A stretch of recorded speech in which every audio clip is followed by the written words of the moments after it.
बिल्कुल सही कहते हैं लोग कि स्पोकन इंग्लिश सीखने या फिर बोलने से पहले ग्रामर पढ़ना बिल्कुल जरूरी नहीं है। क्या लगता है, सही बोलते हैं? नहीं बोलते हैं। स्पोकन इंग्लिश या कम्युनिकेशन स्किल के लिए इंग्लिश में अगर आप बात करना चाहते हैं या फिर किसी भी लैंग्वेज में अगर आप बात करना चाहते हैं और वहां पर अगर आपको उस लैंग्वेज का बेसिक नहीं पता, उस लैंग्वेज का रूट नहीं पता, ठीक है, और उसके बारे में आपने पढ़ा ही नहीं, एकदम छोड़ दिया, इधर उधर दिमाग लगा करके एडवांस लेवल पे पहुंच गए, तो बिलीव मी बोलोगे तो जरूर दोस्त, लेकिन गलत भी बोलोगे।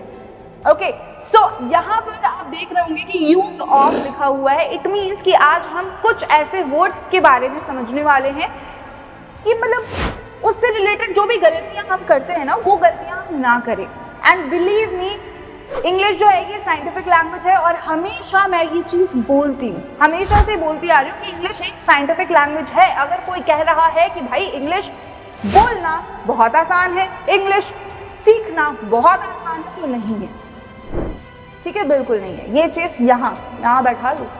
Okay, so welcome you all to Veda English classes, this side Preeti Tiwari, your English buddy. Okay जी, सो आज के सेशन में हम पढ़ने वाले हैं, समझने वाले हैं use of and, but, so and it. ये सारे जो है ना, ये सारे वर्ड्स हमारे क्या है, ये सारे वर्ड्स हमारे कंजंक्शन है, ठीक है, जिनको आप लिंकिंग वर्ड्स भी कह सकते हैं। अभी लिंकिंग वर्ड्स के कुछ क्लासेस हुए हैं। अब इनका यूज क्या है, क्या होता है ना, कभी कभी हम एंड की जगह पर हम क्या यूज कर लेते हैं, हम सो भी यूज कर लेते हैं, ठीक है, एंड की जगह पर हम सो भी यूज कर लेते हैं। कभी कभी हमें बट की जगह पर हम एंड यूज कर लेते हैं, सो की जगह पर हम बिकॉज यूज कर लेते हैं। अब लगते सब सेम है, ठीक है, लगते सब सेम है, लेकिन हम क्या करते हैं, हम इनको ना गलत तरीके से यूज करते हैं। इफ की जगह पर हम अनलेस भी यूज कर लेते हैं कभी कभी, विच इज रॉन्ग, गलत है ये। ओके, सो आज के सेशन में हम यही समझने वाले हैं कि आखिरकार कब हमें एंड, सो, बट, इफ को यूज करना है। और बिलीव मी, अगर ये सेशन आप लास्ट तक देखते हो, जो कि आपको देखना ही पड़ेगा, क्योंकि अगर ये एरर्स आपको नहीं दोहराने हैं, ये इन सब चीजों में करेक्शन करना है, तो ऑब्वियसली लास्ट तक वीडियो को देखना और अपने सारे दोस्तों से लिंक शेयर कर दो। और अगर चैनल को सब्सक्राइब नहीं किया, फटाफट से सब्सक्राइब कर लो। ओके, एंड कमेंट करके मुझे जरूर अपने डाउट्स बताइए। कुछ शेयर करना चाहते हैं वो शेयर कीजिए, कुछ बताना चाहते हैं रिलेटेड टू इंग्लिश वो बताइए मुझे कमेंट करके। पूरा इंटरेक्शन जो है ना वो जरूरी है, टू वे इंटरेक्शन बहुत जरूरी है। ओके, चलिए जी, सो पहले हम ये समझते हैं कि एंड हम कब यूज करेंगे। ओके, और साथ ही अगर आप टेलीग्राम चैनल को अभी तक ज्वाइन नहीं कर पाए हैं, तो फटाफट से वेदा इंग्लिश क्लासेस के टेलीग्राम चैनल को ज्वाइन करो, क्योंकि ये चैनल आपके लिए बहुत जरूरी है। यहाँ पर कई सारे कंटेंट आपको रिलेटेड टू स्पोकन इंग्लिश मिल जाते हैं। और साथ ही अगर आप पूरा मतलब स्ट्रीमलाइन वे में सिस्टमैटिकली अगर आप स्पोकन इंग्लिश सीखना चाहते हैं, because spoken English is not about talking. Okay, ये मतलब सिर्फ बात करने के लिए नहीं है spoken English. Spoken English is all about communicating accurately. Okay, यानी कि आप किसी से बात कर रहे हैं अगर, तो एक्यूरेटली आप बात करें, यानी कि सही बात करें। बोलना, ठीक है, बोलना और सही बोलना, इन दोनों में डिफरेंस होता है और इन चीजों को आपको समझना पड़ेगा। दोनों में डिफरेंस है। ओके, एक दूसरे से दोनों ही अलग हैं, समझे? चलो जी, एंड जिस के बारे में मैं बात कर रही हूँ, आगे मैं एक सरप्राइज भी आपको दूंगी, तो प्लीज सेशन को लास्ट तक देखो क्योंकि ये इंपॉर्टेंट है। Okay, so first one is and. And को हम और एंड का हमारा हिंदी क्या होता है? एंड का हिंदी बेसिकली होता है हमारा और, ठीक है, और तो हमें क्या बताना है, हमें ये बताना है कि कोई एक चीज है और दूसरी चीज है, ठीक है। सो बेसिकली एंड जो है ये है हमारा कोऑर्डिनेटिंग कंजंक्शन। एंड होता है हमारा कोऑर्डिनेटिंग कंजंक्शन, जो हम कब यूज करते हैं, जब हमें एक जैसे सेंटेंसेस, टू सेंटेंसेस को हमें क्लब करना हो, ठीक है, ज्वाइन टू सेंटेंसेस, वर्ड्स, ठीक है, टू सेंटेंसेस एंड वर्ड्स और फ्रेजेस,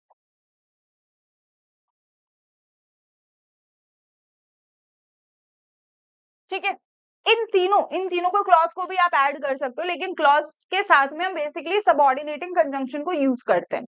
ओके, सो आपको अगर दो सेंटेंसेस को क्लब करना है, दो वर्ड्स को क्लब करना है, दो फ्रेजेस को क्लब करना है, तो वहां पर आप एंड को यूज करोगे।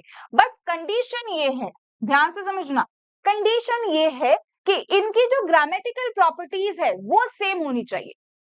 ठीक है, इनकी जो ग्रामेटिकल प्रॉपर्टीज है वो सेम होनी चाहिए।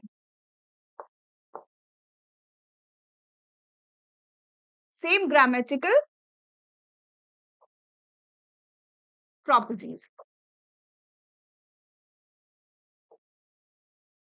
ठीक है, इनकी ग्रामेटिकल प्रॉपर्टीज सेम होनी चाहिए। अब बोलोगे कैसे? तो देखो, वर्ड के बारे में जहां तक हम बात कर रहे हैं, ध्यान से समझना, अगर मैं बात कर रही हूँ वर्ड के बारे में, यहां पर लिख लेते हैं वर्ड के बारे में, तो ये सेम होना चाहिए।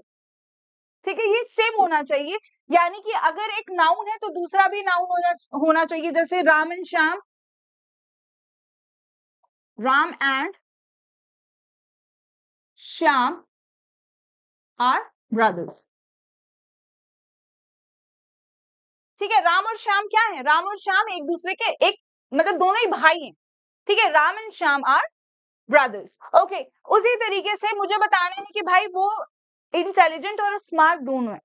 ठीक है, वो इंटेलिजेंट और स्मार्ट दोनों है, तो वहां पर हम क्या यूज करेंगे? वहां पर भी हम एंड को ही यूज करेंगे।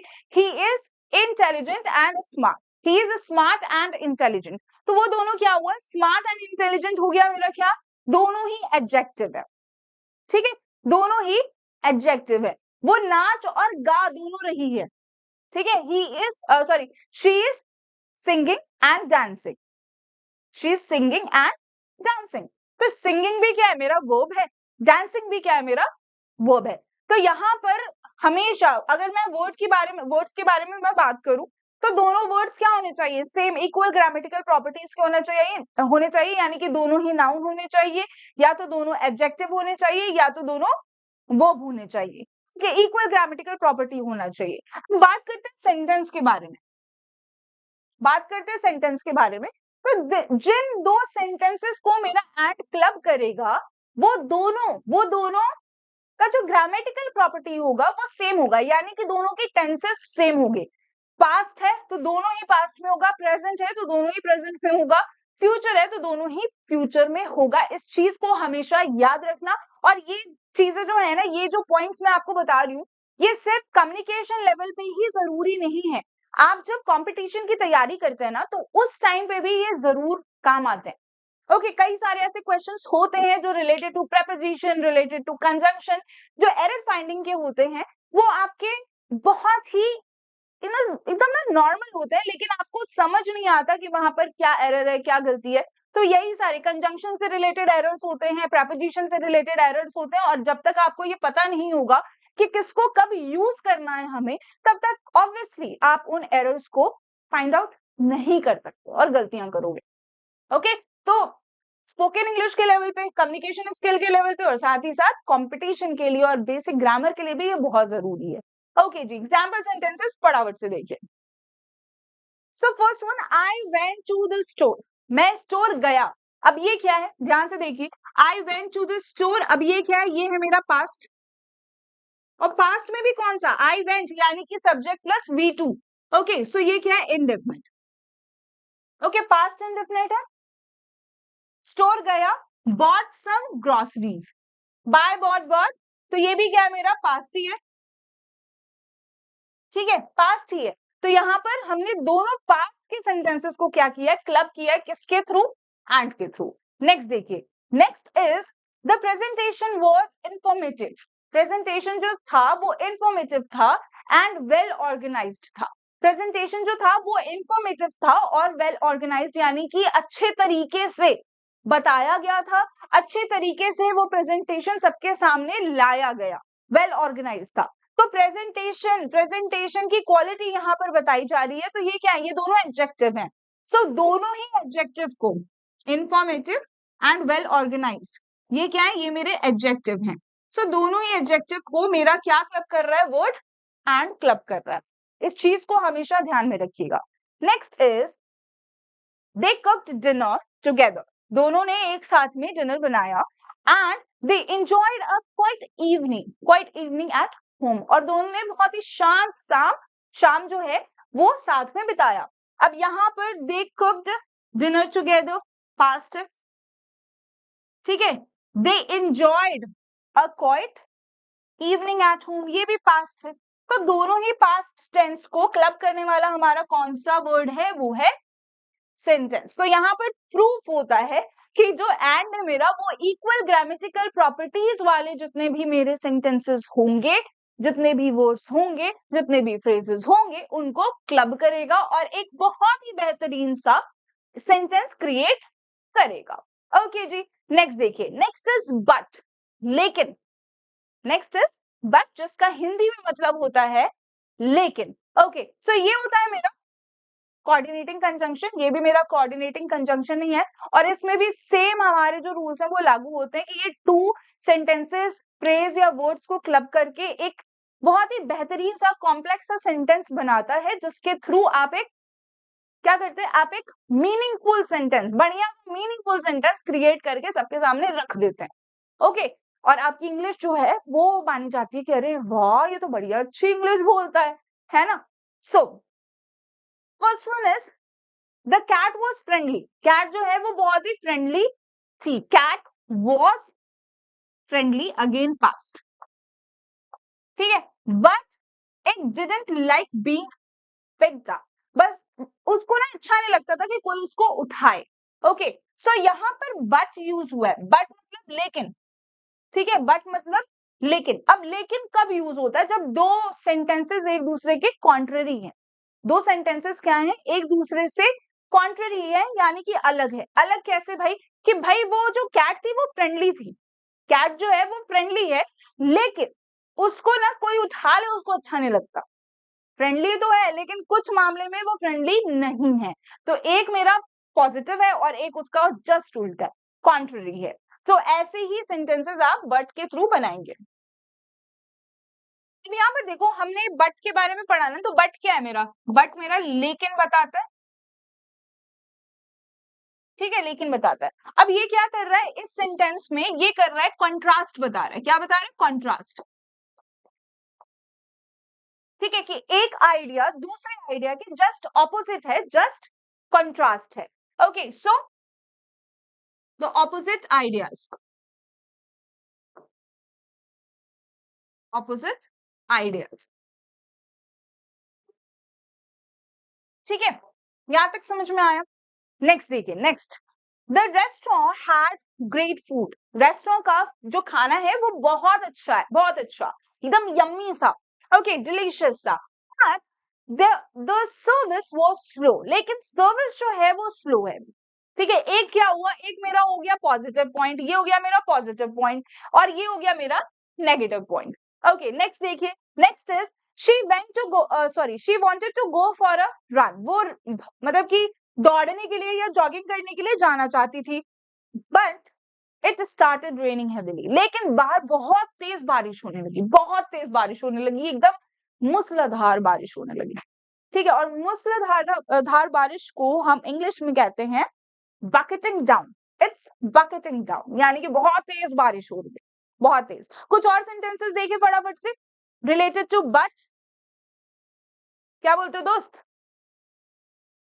अच्छा, आप कभी कभी बोलते हो ना, कभी ऐसी सिचुएशन हो जाती है जहां पर आप कहीं जाना चाहते हो लेकिन आप नहीं जा पाते, ठीक है, आप जाना चाहते हो लेकिन आप नहीं जा पाते क्योंकि आप भाई आपकी तबीयत खराब है, ठीक है, आपकी तबीयत खराब है। तो आप बोल सकते हो कि I wanted to come, I wanted to come but I am unwell, ठीक है, मैं आना चाहता हूँ या फिर आना चाहती हूँ लेकिन मैं नहीं आ सकती क्योंकि मेरी तबीयत ठीक नहीं है, ठीक है। ऐसे सेंटेंसेस भी हम बोलते हैं कि रिया ना, मतलब किसी का भी नाम ले लो, रिया बहुत तेज तर्रार है, लेकिन कभी कभी ना एकदम पागलों जैसी हरकत करती है, कभी कभी बहुत लापरवाही करती है, ठीक है, लेकिन कभी कभी बहुत लापरवाही करती है। अब इसके लिए क्या सेंटेंसेस बनेगा? Riya is a smart girl. Riya is a smart girl. क्या लगता है सिर्फ लड़के ही स्मार्ट होते हैं क्या? हेलो, कौन सी दुनिया में हो? आजकल लड़कियां बहुत ज्यादा स्मार्ट है। ठीक है, लड़कियां बहुत ज्यादा स्मार्ट है, तो उस प्लानिंग प्लॉटिंग करने में सोच लेना। Okay, don't underestimate the power of a girl. Okay जी, ठीक है। Riya is a smart girl, but but she is sometimes careless, but she is sometimes careless, या फिर she is careless sometimes, she is careless sometimes, careless sometimes। ठीक है, यहां तक समझ में आया? she is careless sometimes, S लगाओ, एस। ओके जी, चलो एक और एग्जांपल देख ले फटाफट से, एक और एग्जांपल देख ले फटाफट से। ठीक है, वो बहुत ज्यादा उसने पढ़ाई की। ठीक है, उसने बहुत ज्यादा पढ़ाई की, लेकिन वो एग्जाम में फेल हो गया। He studied hard, he studied hard. अच्छा, जितने भी एग्जाम्पल्स मैं यहाँ पे अलग से लिखवा रही हूँ ना, प्लीज उसको लिखते जाओ। She studied sorry he studied hard but he studied hard but he failed the test, he failed the test। उसने बहुत अच्छे तरीके से पढ़ाई की थी, लेकिन वो एग्जाम में फेल हो गया, लेकिन वो एग्जाम में फेल हो गया। he studied hard but he failed the exam। Okay जी, सो यहाँ पर बट का यूज हमने कहा किया जब हमें पता है कि एक सेंटेंस दूसरे सेंटेंस के कॉन्ट्ररी है। ओके, अच्छा, हाँ, सरप्राइज, स्पोकन इंग्लिश का बैच आपका लॉन्च हो चुका है, जो कि 16 जून से लॉन्च हुआ है। ओके, और इस बैच में हम live classes plus recorded classes दोनों ही कवर कर रहे हैं, और उसके साथ आपको जो प्रैक्टिस सेशन है वो भी मिलता है। इंग्लिश बोलने के लिए प्रैक्टिस करना बहुत जरूरी है, और ये चीज मुझसे बेहतर कोई नहीं जान सकता, बिल्कुल नहीं जान सकता, क्योंकि प्रैक्टिस करने के लिए जितनी मारामारी मैंने की है ना, उतना मुझे नहीं लगता कि किसी और ने शायद की होगी, बिल्कुल किया होगा, लेकिन मुझे लगता है कि मैंने भाई बहुत ज्यादा मारामारी की है। ओके, सो स्पोकन इंग्लिश के कोर्स में इस बैच में बेसिक से लेकर के एडवांस तक हम सारी की सारी जो सारा का सारा जो स्पोकन इंग्लिश है वो पढ़ रहे हैं, जिसमें हम ग्रामर बेसिक से लेकर एडवांस तक पूरा कवर कर रहे हैं। साथ ही हमारे तकरीबन 5000 प्लस सेंटेंसेस हैं जो हम इस कोर्स में कवर कर रहे हैं। ओके, और एक और चीज, अगर आप सिर्फ लाइव प्लस रिकॉर्डेड सेशन लेते हो तो वो आपको 999 में ऑब्वियसली मिल जाता है, लेकिन कुछ ना हार्ड कॉपी अगर रहे ना पढ़ने के लिए तो ज्यादा अच्छा रहता है, और यही सोचकर मैंने इस बुक को भी बनाया है, जिसमें जिसका नाम है learn English step by step. ये नहीं कि तुरंत पूरा ही खिला दिया, है ना, ऐसा कुछ नहीं होगा। Learn English step by step का मतलब है कि आपको एक एक करके इंग्लिश पढ़ना है, ये नहीं कि 1 को स्टार्ट किए बिना 5 पे जाओ देन 10 पे जाओ, नहीं, ये नहीं करना है। ओके, सो बुक के साथ में लाइव प्लस रिकॉर्डेड आपको 1299 में मिलता है, जिसमें लाइव क्लासेस आपकी 3 मंथ्स तक चलती हैं, बट आपका जो ये एप्लीकेशन का सब्सक्रिप्शन है वो आपका लाइफ टाइम तक रहता है। ओके, और अगर आपको इस बैच में इनरोलमेंट चाहिए, अभी मैं गिर जाती, अगर आपको इस बैच में इनरोलमेंट चाहिए तो 9810337915 पे कॉल करके आप इस बैच में इनरोलमेंट ले सकते हैं। अभी सीट्स हैं तो लिमिटेड सीट्स ही हमने रखा है, ताकि हम बेसिकली हर बैच में अच्छे तरीके से प्रैक्टिस करा सकें। ओके, तो अगर आप फर्स्ट बैच में इनरोलमेंट चाहते हैं तो फटाफट से इनरोलमेंट करा लीजिए। ओके जी, हाँ जी, बताओ मैम, बट समझ नहीं आया। अच्छा देखो, बट को हम कब यूज करते हैं? बट को हम यूज करते हैं तब जब हमारा एक सेंटेंस दूसरे सेंटेंस से एकदम अलग है, कॉन्ट्ररी है। ओके, सो कॉन्ट्ररी कॉन्ट्रैक्शन के सॉरी एकदम अलग जो हमारे सेंटेंसेस हैं उनके लिए हम क्या यूज करते हैं? हम यूज करते हैं बट, एकदम ऑपोजिट मतलब। अलग का मतलब ये नहीं कि एकदम अलग अलग तरीके की बातें चल रही है, नहीं, एकदम ऑपोजिट जो सेंटेंसेस हैं उनके लिए हम इसको यूज करते हैं। मैम एप्लीकेशन कहाँ से डाउनलोड करें? एप्लीकेशन के लिए आपको कुछ नहीं करना, एप्लीकेशन के लिए प्ले स्टोर पे जाओ, वहां जाकर के वेदा अकेडमी टाइप करो एंड देन उसके जैसे ही ये वाला आइकन दिख जाएगा ना, इस आइकन वाले एप्लीकेशन को इंस्टॉल कर लीजिए। इंस्टॉल करने के बाद रजिस्ट्रेशन करके स्पोकन इंग्लिश के बैच को चूज कर लेना, और एप्लीकेशन के थ्रू आप डायरेक्ट पेमेंट करके बैच को परचेस कर सकते हो। ओके, अगर कोई प्रॉब्लम आती है तो आप इस नंबर पर कॉन्टैक्ट कर सकते हैं। ओके, चलिए जी, नेक्स्ट इज सो, ठीक है, इसलिए सो को हम कब यूज करते हैं, इसलिए हमने ऐसा किया। तो ये क्या बताता है, सो मेरा बताता है कॉज, ठीक है, and action, cause and action. कोई चीज क्यों, किसी चीज का क्या कारण था और हमने क्या एक्शन किया, ठीक है, क्या कारण था और हमने क्या एक्शन किया है। ओके, फटाफट से देखते हैं। हाँ, शी मिस्ड द बस, ठीक है, उसने बस छोड़ दी। शी मिस्ड द बस, उसने बस छोड़ दी, ये क्या है, मेरा एक्शन है। So she had to take a taxi to work, इसलिए उसको क्या करना पड़ा, सॉरी, ये मेरा कॉज है, नॉट एक्शन, ये मेरा कॉज है, ठीक है, ये मेरा कॉज है क्योंकि ये एक्शन मेरा परफॉर्म हुआ है। ध्यान से समझना, ये एक्शन मेरा परफॉर्म हुआ है और इस वजह से, किस वजह से, तो मेरी बस छूट गई इस वजह से। ओके, सो ये हो गया मेरा कॉज। ओके जी, अच्छा, अब यहीं पे बिकॉज आता है, ठीक है, बिकॉज को हम एक्शन एंड कॉज के लिए यूज करते हैं, लेकिन यहीं पर जब मेरा ये रिवर्स सिचुएशन हो जाता है ना, हम रिवर्स अगर बोल रहे हैं, पहले एक्शन रख रहे हैं, देन उसके बाद में हमने कॉज को यहाँ पर यूज किया है, तो हमारा बिकॉज यूज होगा। कैसे, सेंटेंस देखिए फटाफट से। She had to take a taxi she had to take a taxi to work because she missed the bus. She missed the, पहुंच जाऊंगी मैं यहाँ तक, इतनी लंबाई है मेरी। Okay, because she missed the बस। ओके, अब यहाँ पर क्या हुआ, यहाँ पर मैंने पहले एक्शन को यूज किया, ध्यान से समझना इसको, यहाँ पर पहले मैंने एक्शन को यूज किया, ओके, एंड देन उसके बाद में हमने यहाँ पर कॉज को यूज किया है। तो जब आपका एक्शन पहले होगा, ठीक है, जब आपका एक्शन पहले होगा एंड देन कॉज बाद में होगा, ध्यान से इसको समझिए, ठीक है, ये दोनों जो बिकॉज एंड सो है, इसमें आप बहुत ज्यादा कंफ्यूज होते हैं। ये होता है मेरा सबऑर्डिनेटिंग कंजंक्शन, ये मेरा सबऑर्डिनेटिंग कंजंक्शन है, जिसमें कि हम एक क्लॉज को दूसरे क्लॉज से क्या कर रहे होते हैं, क्लब कर रहे होते हैं।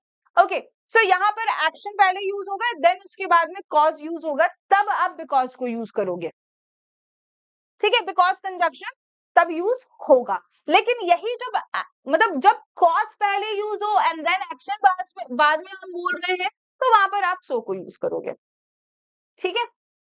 इसलिए she missed the bus, so she had to take a taxi to work, उसने बस मिस कर दी, इसलिए उसको टैक्सी लेना पड़ा काम के लिए जाने के लिए। अब यहाँ दूसरा क्या बन रहा है, दूसरा क्या बन रहा है, उसको काम पर जाने के लिए टैक्सी लेना पड़ा क्योंकि उसने बस को मिस कर दिया, ठीक है। ओके जी, आहा, इसको मुझे हटाना पड़ेगा, ठीक है। ओ, अंडू भी नहीं कर सकते, फिर से लिख लेते हैं इसको, कॉज एंड एक्शन, ठीक है, ये है मेरा, सॉरी सॉरी, ये है मेरा कॉज और ये है मेरा एक्शन, ठीक है। और बिकॉज को यहाँ पर शॉर्ट में लिख देती हूँ, बिकॉज को हम कब यूज करते हैं, जब मेरा पहले एक्शन सेंटेंस में यूज हो, शॉर्ट में लिख रही हूँ, देख लेना, ठीक है, उसके बाद मेरा कॉज यूज हो, तब हम बिकॉज को यूज करेंगे, ठीक है। The car broke down, car जो है वो बंद हो गई, so they had to call a what, they had to call a tow truck, ठीक है। सो कार बंद हो गई, इस वजह से उन्होंने क्या किया, उन्होंने टो ट्रक को बुलाया कार ले जाने के लिए। अब ब्रेक डाउन जो वर्ड है, ठीक है, फ्रेज है बेसिकली, इसका मतलब होता है कि कोई चीज बंद हो जाना, और बेसिकली ये व्हीकल के लिए हम यूज करते हैं। जब चलते चलते रास्ते में मेरा व्हीकल बंद हो जाए तो वहां पर हम ब्रेक डाउन फ्रेज को यूज करते हैं। ओके, नेक्स्ट देखिए। Okay, he practised the piano every day so his skills improve quickly. उसने बहुत मतलब डेली उसने पियानो को प्रैक्टिस किया, इसलिए उसकी जो स्किल्स हैं वो जल्दी इंप्रूव हो गई। Okay, next is if. If का मतलब होता है अगर। इफ क्या है, मेरा कंडीशनल वर्ड है। ओके, कंडीशनल वर्ड है जो मेरा सबऑर्डिनेटिंग कंजंक्शन कहलाता है। और इफ का मतलब हुआ क्या, अगर। ठीक है, अगर आप किसी भी सेंटेंस में अगर कंडीशन बता रहे हैं, ठीक है, किसी भी सेंटेंस में कंडीशन बता रहे हैं, तो वहां पर आप इफ को यूज करेंगे। एग्जाम्पल देखिए, just ask me if you need help. बस मुझसे पूछ लेना अगर तुम्हें मदद चाहिए हो तो। ओके, नेक्स्ट देखिए। Next is he'll pass the exam if he studies hard। वो एग्जाम पास कर लेगा अगर वो अच्छे तरीके से पढ़ता है तो। Okay, next is I'll go to the party if I finish my homework in time। मैं पार्टी में जाऊंगा अगर मैं अपना होमवर्क टाइम से कंप्लीट कर लेता हूं तो। सो यहाँ पे हमने क्या किया, यहाँ पर ये जो इफ है, इफ दो क्लॉज को क्या कर रहा है, क्लब कर रहा है, दो क्लॉजेस को क्लब कर रहा है, एक है डिपेंडेंट और एक है मेन क्लॉज। ओके, सो इन दोनों को वो क्या कर रहा है, क्लब कर रहा है, लेकिन यहां पर अगर का सेंस आ रहा है। ठीक है, मैं ऐसा करूंगा अगर ऐसा होता है तो। ठीक है, या फिर अगर ऐसा होता है तो मैं ऐसा करूंगा। ओके, यहां तक समझ में आया? यहां तक समझ में आया? गुड टू गो यहां तक? मैम आप बहुत अच्छा पढ़ाते हैं, thank you so much, thank you. ठीक है, ठीक है। अच्छा, एक सेंटेंस होता है, अगर कोई कोई चीज मुझे लेनी हो और आप लेते नहीं हो और आपसे लोग पूछते हैं, ठीक है, कि भाई तुमने क्यों नहीं लिया, तो आप बोलते हो ना कि मैं लूंगा अगर मेरे पास ज्यादा पैसे होंगे तो। ठीक है, अगर मेरे पास ज्यादा पैसे होंगे तो। कैसे लिखोगे इस सेंटेंस को, I'll buy the shirt, I'll buy the dress। Dress की बात हो रही है। I'll buy the dress, मैं ड्रेस खरीदूंगी या खरीदूंगा if I have enough money। ठीक है, मैं वो ड्रेस खरीदूंगा अगर मेरे पास ज्यादा पैसे होंगे तो। ठीक है, सो यहाँ पर अगर यानी कि कंडीशन लग गया कि भाई मेरे पास पैसे होंगे ना तभी मैं ये ड्रेस खरीदूंगा, नहीं तो नहीं खरीदूंगा या नहीं खरीदूंगी। ओके, सो यहाँ पर हम लोगों ने जो हमारे एंड, सो, बट, इफ, ये सारे कंजंक्शन हमने यहाँ पर पढ़ लिए हैं। ये सारे हमारे जो वर्ड्स हैं वो क्लियर हो गए, एंड आई होप कि जो लॉजिक मैंने आपको बताया है वो आपको अच्छे तरीके से समझ में आया होगा। And believe me, spoken English जो है ये आजकल जरूरी है, कम्युनिकेशन स्किल वो भी इंग्लिश में। ठीक है, जरूरी है, क्योंकि मैंने आपको बताया था कि इंग्लिश जो है ये यूनिवर्सल लैंग्वेज है, क्योंकि ज्यादातर जो आबादी है इस पृथ्वी पर वो इंग्लिश समझ लेती है, बोल लेती है, क्योंकि अंग्रेजों ने ना बहुत राज किया। ओके, सो मैं मिलती हूँ आपसे नेक्स्ट सेशन में, एंड आई होप कि आप आज के कंटेंट को प्रैक्टिस करोगे। एंड अगर आपने अभी तक चैनल को सब्सक्राइब नहीं किया, फटाफट से सब्सक्राइब करो, बेल आइकन को प्रेस करो और अपने सारे दोस्तों से लिंक शेयर कर दो। ठीक है, bye bye, take care and keep practising, bye.